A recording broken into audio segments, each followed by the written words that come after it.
Africa. Kalle udu sihai. Samayado ipatla sabo pino. Welcome to all our listeners. Welcome to the Business Registry Rescue, Recovery and Slow Transitions episode of Ubuntunomics. This week we'll be looking at the Registry for Businesses Affected by Looting, SAA Prepares to take off, SIU to set aside shack tender, and FSCA warns against Globaltech Investment. In our Africa Regional Update, we'll be looking at AU hosts Perform 6 in Dakar, evolving needs in the Sudan transition, only 2% vaccines administered in Africa, and the COMESA Youth Advisory Council. Hello, Sbu. How are you doing this week? No, well, I'm fine, thank you, Sia. How are things this week? I'm very well, thank you. I've had a good week.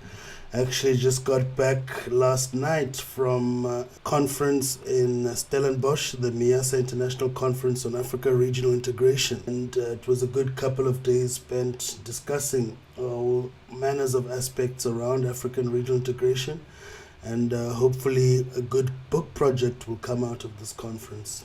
So I've had a bumper start to this week. Great stuff, great stuff. Without further ado, let's get started with our episode this week. Our first story is a registry for businesses affected by looting. National Treasury launched a registration portal for businesses that were affected by the unrest which took place during 9 to 19 July in KwaZulu-Natal, Gauteng, and other affected areas in the country. The portal will collect data from affected businesses to better coordinate the relief measures, as well as to inform future interventions. The portal and call center will remain open for affected businesses to register until Thursday, the 30th of September at 5 p.m. And all businesses affected by the unrest are encouraged to register by visiting www.reliefforsa.co.za. Sbu, you had a comment about this story. Yes, yeah. Well, from the sketchy information there is about the portal, I gathered that the immediate step is to simply register these businesses who have suffered losses and get businesses back to being operational, so that the government can collect taxes as these businesses start generating income. I mean, Treasury also wants to gauge the extent of the problem. They need to get a comprehensive picture of the number of businesses in the different areas that have been affected, and also to encourage informal businesses to become part of the system. It will also be an exercise to record businesses in township areas. It is expected that over 10,000 claims from the civil unrest will be lodged. So it will not be easy to discharge the burden of finalizing all these claims. Then the other thing that I picked up, it's not been said in the story itself, in the story about the portal, but another hidden fact is that Sasria needs money. They were allocated 3.9 billion rand, and that clearly is not enough, because as of the 3rd of September, 2.8 billion rand in claims has been paid out. Now, Sasria wants to settle these claims as soon as possible so that they don't carry them into the next financial year. So yeah, that's the main thing. I mean, the main thing would really be just to look at Sasria. I mean, Sasria forecast that they will in next year they will have lost 12.1 billion rand. You'll remember that last year they only lost 72 billion. They are not a loss-making company, SOE. So they've said to Parliament that they need an additional 11.3 billion rand if the total sum of these claims will get up to 25 billion rand. So at the moment, the estimate is that they might get to 22 billion rand in claims. They have 10 billion rand in assets which they can liquidate. But if more money is needed, if it gets up to 25 billion rands, then they'll need 11.3 billion rands from the fiscus. So that's the main thing. Yeah. That's interesting. So how recent is this, that the report of them going to Parliament with that further request of, you said 11 billion? 11 billion. Last week they went to Parliament. Yes, the Standing Committee on Appropriations. Yeah.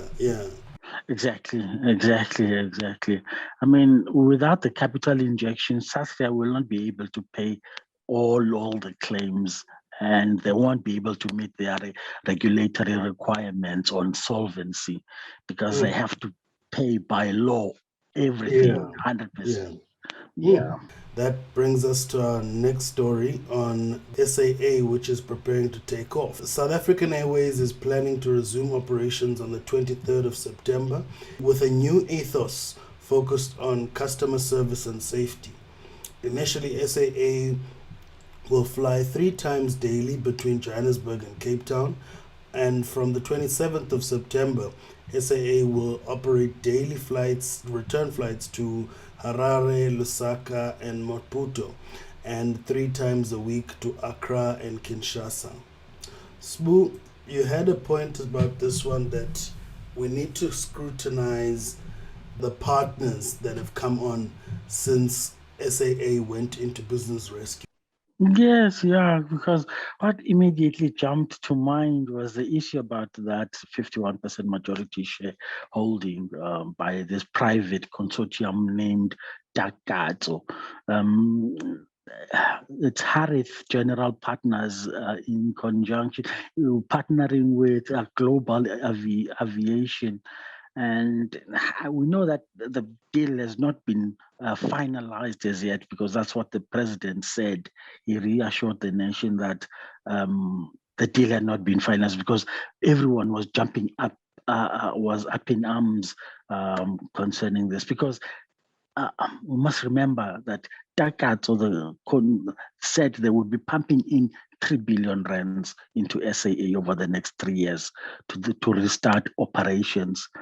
Now, one wonders what happened.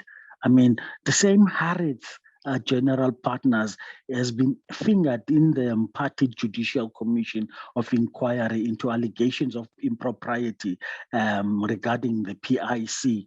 So what has happened? I mean, who is funding this rise from the ashes, and who will be employing pilots and staff, and whose balance sheet is bankrolling this revival? There's too many questions. I hope you can shed some more light if you know anything, Sia. Yes, look, I think there's a murky history behind this Harith Partners. In fact, as part of the inquiry into the PIC, findings that actually the PIC had invested in 2005 $250 million, or equivalent of 1.7 billion, into a fund managed by Harith Partners, which is the Pan-African Infrastructure Development Fund. But the point is that the state and actually government employee pensions are actually exposed to Harith. So I'm not sure how this partial privatization is going to work, given that a large chunk of Harith fund managers is actually an exposure to the PIC, or actually government employee pensions. So I would be interested actually if we could do a deep dive on this in the coming weeks, or at least spend one episode looking closely at partial privatization of SAA. And that brings us to the next story in the SA update, the SIU to set aside the shack tender. The Special Investigating Unit SIU is expected to institute civil proceedings in the Special Tribunal against the construction company Aventine Group CC to review and set aside the tender valued at 15.3 million rand and recover financial losses suffered by the state. Aventine was appointed to build 192 temporary housing units, so-called shacks, and 152 pit toilets, as well as install water tanks in a densely populated informal settlement in Tzaneen and Burgersdorp. The company only completed 40 temporary housing units in Tzaneen and submitted 2 invoices totaling over 2.5 million rand, which were paid between April and October 2020. The SIU referred evidence of criminal action by the director of Aventine, Ms. Constance Mohlala, to the National Prosecuting Authority, which resulted in her arrest by the Hawks in December 2020. Spoon, what are your thoughts on this one? Well, it looks like the floodgates were opened when government announced a budget to support efforts against COVID-19, the pandemic. And they also, at the time, they also announced that there would be a relaxation of procurement regulations. I mean, my thoughts are that the criminal justice system must deal with the fraudsters, but more fundamentally, questions need to be asked about this implementing agency, which is the government's housing development agency. They are responsible for implementing the government's 4.6 billion rand informal settlement, what they call a de-densification program, which was launched in response to this COVID-19 pandemic. Now, they are under the Human Settlements Department, and their mandate was to build thousands of these temporary residential units on land. They're also supposed to go out and get land and build for these sort of like there's a lot of overcrowding in South Africa. There's lots of these informal settlements. So for COVID, they had to do that. But now this implementing agency has been dropping the ball a number of times. They're supposed to roll out this infrastructure, but back in 2018, they were placed under administration after sexual and governance impropriety. There was a governance scandal, and they were told that they would get no more money until they've cleaned up their act. And then in 2019, again, the same Department of Human Settlements and Water placed them on notice, saying that they needed to explain why they were using money which was meant for operations to pay for salaries. This was to the tune of 228 million rands. So the Department of Human Settlements is on record saying that despite providing this HDA with technical support, they give them grant transfers, both from the department, from provinces, from municipalities, but the HDA is unable to produce concrete outcomes. I mean, even on Thursday, we had a big story on TV about how Alexandra is so overcrowded. South Africa has a massive, humongous housing backlog, and running into the hundreds of thousands of dwellings that need to be built. So implementing agencies are letting us down. They were set outside they are set outside of these departments, but they're not measuring up. I mean, even even the department, even the Development Bank of South Africa has been roped in to come assist departments like Department of Education with the school rollout program. You know, I'm just saying we need to have a look at these implementing agencies. Yeah, look, it's a bit of a double-edged sword for me because, so I agree with you. They do need to pull up their socks when it comes to performance, but I do also understand that historically, due to legislation and otherwise, there were efficiencies that were gained from establishing some of these entities, and one of them, which works in the space, is the IDT, of course, which is set up as a trust and has got various leeways, or has got various ways in which that it doesn't need to comply with certain regulations that would tie in the government department if it were to do the role of rolling out social infrastructure the way in which the IDT is set up to do. But if there's no business case for these entities, why do they exist? And then obviously there's the issue of duplication. It's just a pity now that the IDT has gone through the scare of being closed down, and the minister obviously being found to be on the wrong side of the regulations on that one, and had to double up, and as a result, the institution has kind of fell to benign neglect, basically. That's the way I can see it. As a former board member there myself, I've seen the impact of this changing and abrupt decisions by the ministries and how it's affected that agency. But it was an agency that did generate efficiencies, at least with regard to the rolling out and implementation of social infrastructure. But I'm not so certain that the same case holds with the HDA. And again, I feel that there would have been duplication. It's a pity now that, the Department of Education, or Basic Education, has had to seek out the assistance of the Development Bank. But again, these capacities should not be spread out and be in so much duplication across the state, because ultimately I feel like that's a leakage or some level of inefficiency and wastage. And in a country that's got such a huge deficit in terms of a housing crisis that we're in, actually, which is obviously being highlighted now by the pandemic and its requirements on issues such as hygiene, on sanitation, etc., and even just space, living space, has highlighted this huge gap that we face in the country. Yeah, on duplication, you are right. I mean, look at Kucha, the Kucha development. Their main purpose was to build an industrial development zone, but they've since moved into building pit latrines and schools and clinics. You name it. I mean, there's just so much duplication.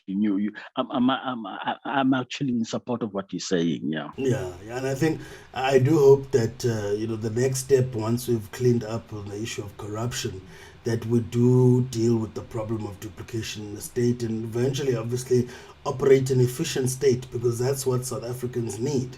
That's what is needed in order to deal with the deficit from development and major issues that we have as a country. And obviously, for me, is the big shock that in 2020, why is the government procuring a company to build pit toilets? Is it an issue of there not being any water or sanitation, systems available? It's just, yeah, it's a shock to me. It's a shock. To our last story in the SA update, the FSCA warns against Globaltech Investment. The Financial Sector Conduct Authority, the FSCA, warns the public to be cautious when doing any financial services business with Globaltech Investment, which advertises on Facebook and via its website. Globaltech is suspected of conducting unregistered business and is misrepresenting itself as an authorized financial services provider, FSP, by publishing an incorrect FSP certificate on its Facebook page. Smooth. What are your thoughts on this one? I think these notices, and this is one of many that have been coming up recently, are also a sign of the times. I guess there's so much uncertainty, people are willing to speculate, and people are out there taking advantage. I'm telling you, I mean, at first glance, the company's profile looks very dubious. The advertising itself is it's a little different to what you find on social media, where you get all these forex traders and binary traders trying to scam people. I mean, this company says on their profile they are the Globaltech is a worldwide investment in electric vertical takeoff and landing. I don't know. That's called an eVTOL. I mean, what does that is even that? mean? Wow. I mean, it's a telltale sign that this is just so many scams. I mean, people should be careful out there. On that note, that brings an end to the SA update this week. Moving on to the Africa regional update. Our first story is the AU hosts Perform 6 in Dakar. The African Union AU hosted the 6th Pan-African Forum on Migration, Perform 6, in Dakar to discuss, among others, the achievements and challenges of free movement of person regimes in Africa and examine the urgency to promote effective labor migration governance. The theme for Perform 6 was Strengthening Labor Migration Governance in Africa in the Context of a Pandemic for Accelerated Socioeconomic Development and Continental Integration. The forum aimed to provide a much more focused engagement with all relevant migration stakeholders, including regional economic communities, AU member states, private sector, academia, parliamentarians, the diaspora community, and civil society organizations. Smooth, what are your thoughts on this one? Policymakers should consider treading carefully over this potentially emotive subject. This one has got bad and good sides. I mean, you remember that in the EU, there's free movement, but there is bad blood. I mean, people in the UK, for instance, would say things about all these Polish immigrants or these Greek immigrants. Even in the US, there is that. I mean, Donald Trump tried to build a wall between the US and Mexico. But in any case, what is of importance is an analysis concerning the effects on the receiving country's regulations and that country's labor market outcomes. There is usually animosity when low-level skilled jobs are impacted. Like in South Africa, we have people from Zimbabwe coming in and people claiming that Zimbabweans are taking our jobs. Then there are matters of economic growth and public finance that should be considered. What form of access to public amenities and do they get social grants? What is open for immigrant workers? Some say perceptions of negative effects of immigrants, these perceptions are unjustified. But in countries like ours, like Africa's countries with limited resources, perceptions need to be carefully managed, I think. On the other side, on the good side, countries of destination do benefit from human capital and expertise that immigrants bring. Public policies can also play a key role in enhancing the contribution of immigrants to their host country's development. I mean, there's quite a lot of skills, high-tech skills that countries always need all the time. So when you also talked about the pandemic. In the context of a pandemic, there's a twist there also, because you now have to think about things like COVID-19 passports on top of all the health requirements that are needed. So it could be a minefield, but it also has a lot of potential. It's good and bad. It's a paradoxical, yeah. Yeah, no, look, it's definitely one of those paradoxes because, the proponents will always point to major economies such as the US economy and point to the contribution that a lot of the immigrants have made in growing that economy and growing the ideas as well as just the human capital, really, in that country. But it's always a sensitive topic, and you're right, it should be navigated with great care, and I think we and even as part of the African regional integration, actually, and the continental integration is a huge stepping stone that will be a challenge. But I think ultimately there are various ways in which policies need to be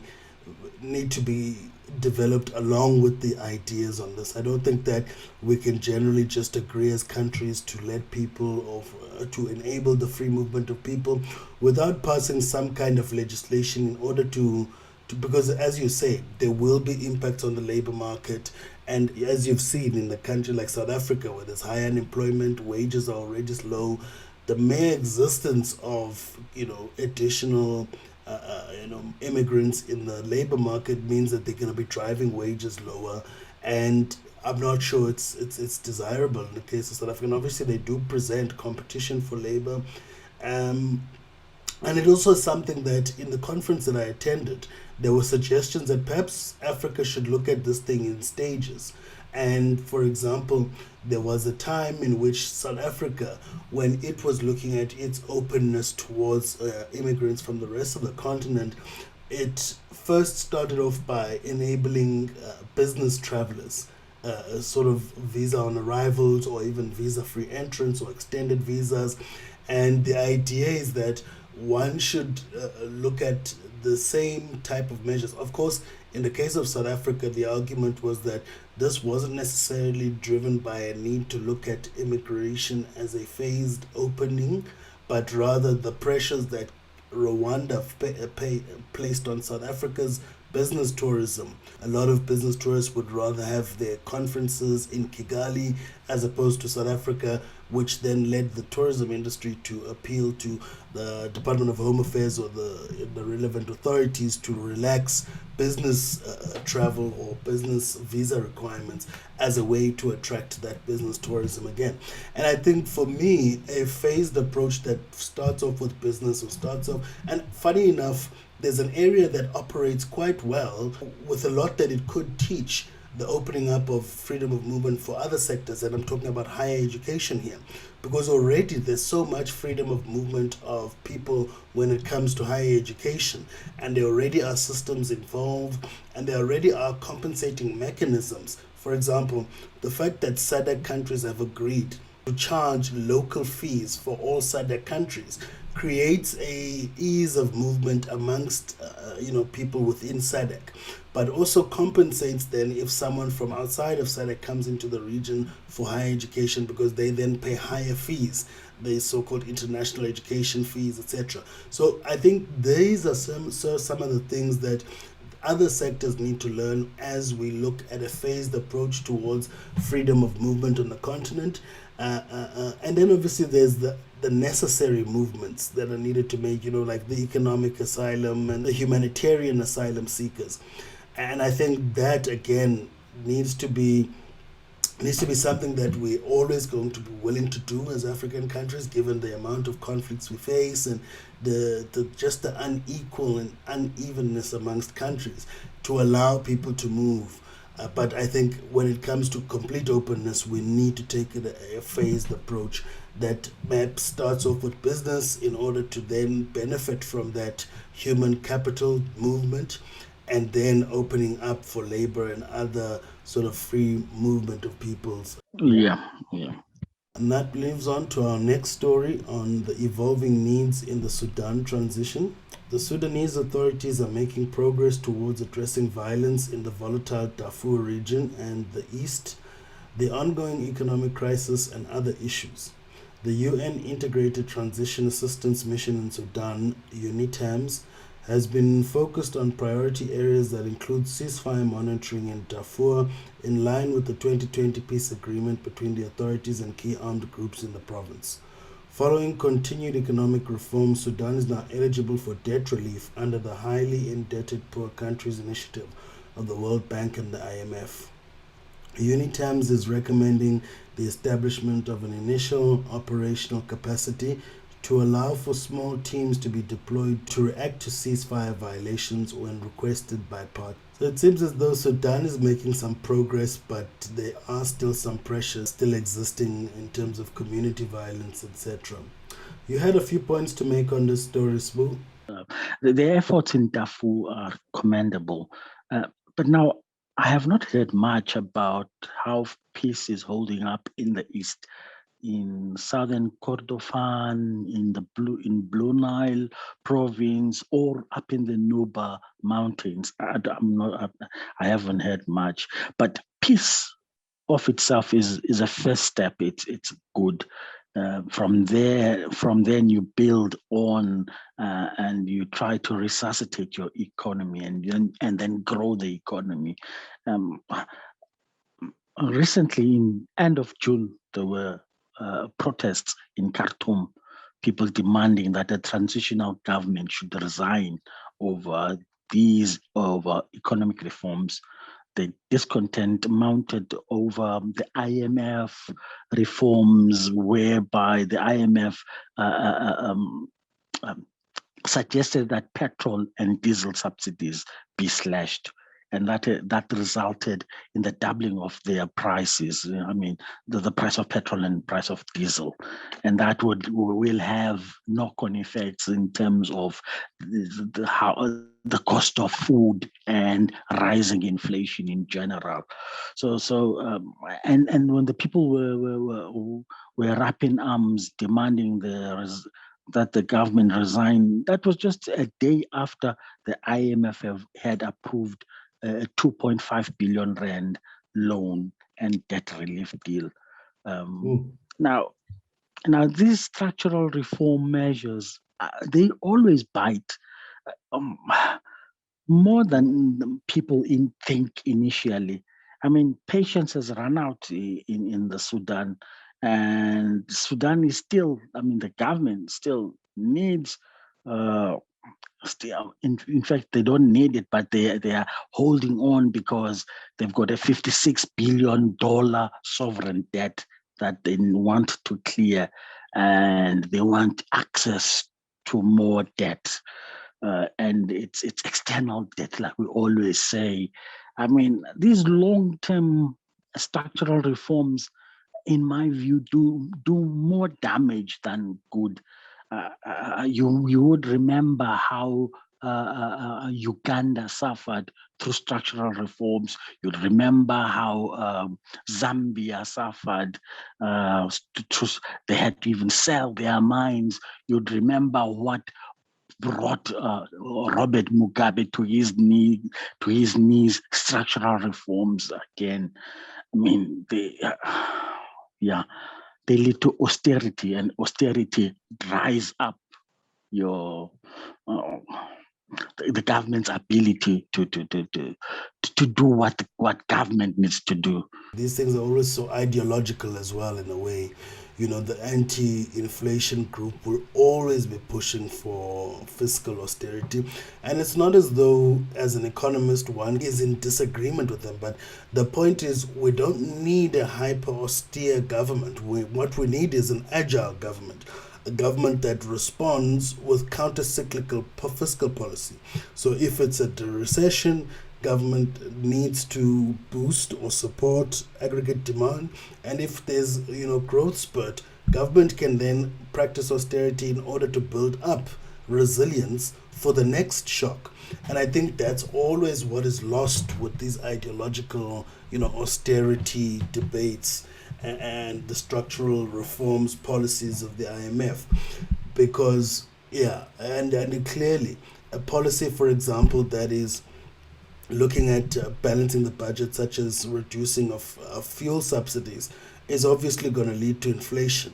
But again, it's a matter of who that inflation affects. Cutting subsidies necessarily affects consumers, whereas inflation related to government spending during a growth spurt is going to be, felt throughout the economy, particularly by the savers. So it's never a clear-cut case, and yet we still have them. And I would have thought that by now these policies would have been abandoned, particularly given how they've been proven over and over and over not to be the best way to respond. What we need is a nimble state and an agile state that can respond to the business cycle. This sort of ideological based policy making, it never helps. We need rules based and evidence based policy making. Another thing that I think we will keep on getting back to is how these African countries are different to a South Africa. What by that I mean, if you look at the ratios, Sudan's sovereign debt ratios, they are very low. But Sudan doesn't have. But Sudan doesn't have capital markets, so Sudan can't borrow from within Sudan.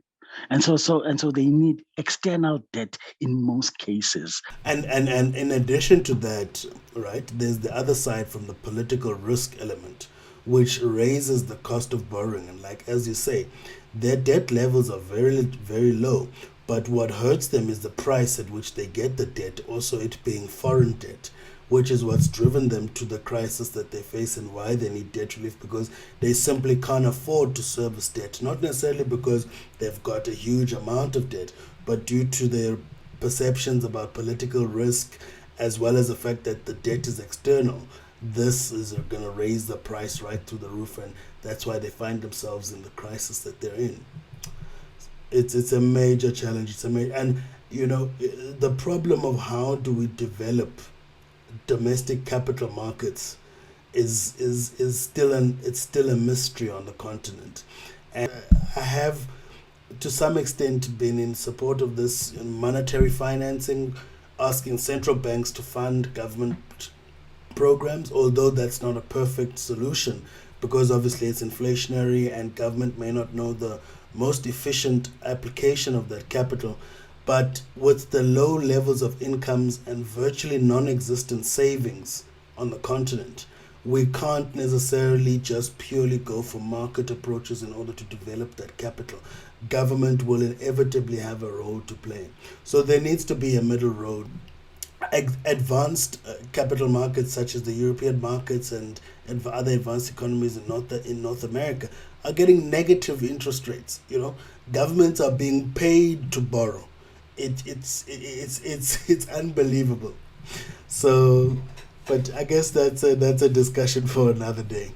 Moving on to our next story in the Africa Regional Update. Only 2% vaccines administered in Africa. So more than 5.7 billion COVID-19 vaccine doses have been administered globally, but only 2% of them in Africa.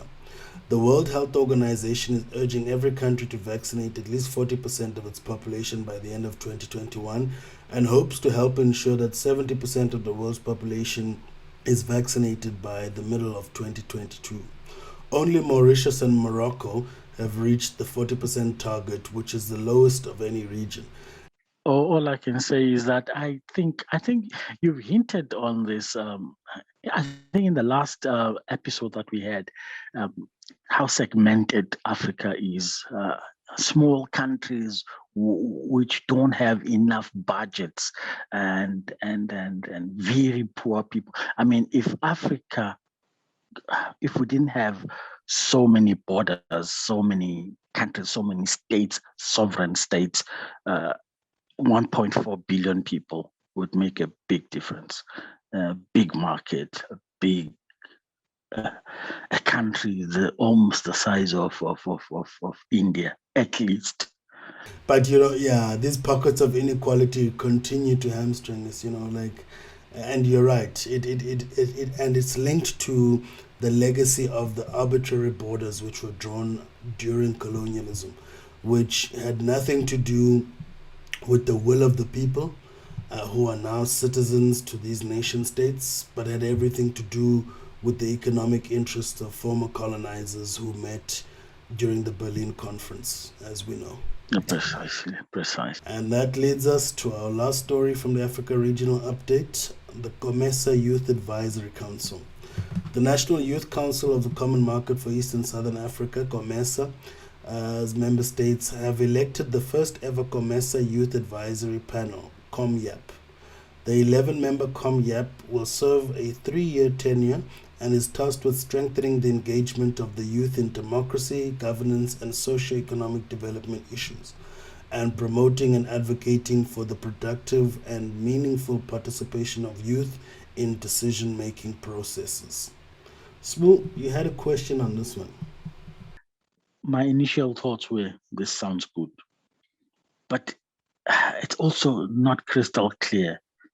By that I mean, what does engagement and advocating for participation really entail? I mean, these are youths.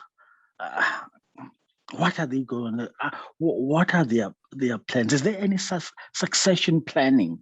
I mean, I'm not, South Africa is a little bit different. It's starting to move towards the right direction. I mean, you will remember that about 3 years ago, there were all these youths who were fighting for free higher education, and most of them have been drafted in. Most of them are in parliament. Now, one of them will be heading the committee on higher education, that Mkachwa lady. Some of them are deputy ministers. I mean, what you can see what's happening is that they are being groomed to be leaders. What are these youths being trained for? Is it to take up bureaucratic, like administration or leadership roles, or is it political roles? What's the or are they just a link between young people and the elders? Yeah, I need that clarity. Yeah, look, it seems as though for me it is one of those cosmetic type of interventions, which I think have got more to do with the looks and sort of representativity, but not actual representation and not actual influence. Because obviously, if countries wanted to take the youth seriously, they would pass constitutional requirements which make sure that 10% or 50, like, what Rwanda's done with the representation of women, the representation of youth, the representation of opposition parties, which is actually boding quite well for them.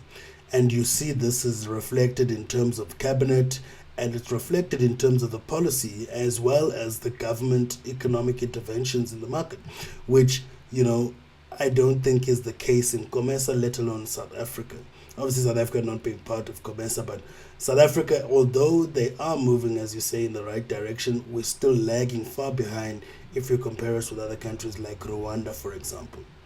Yes, And yes.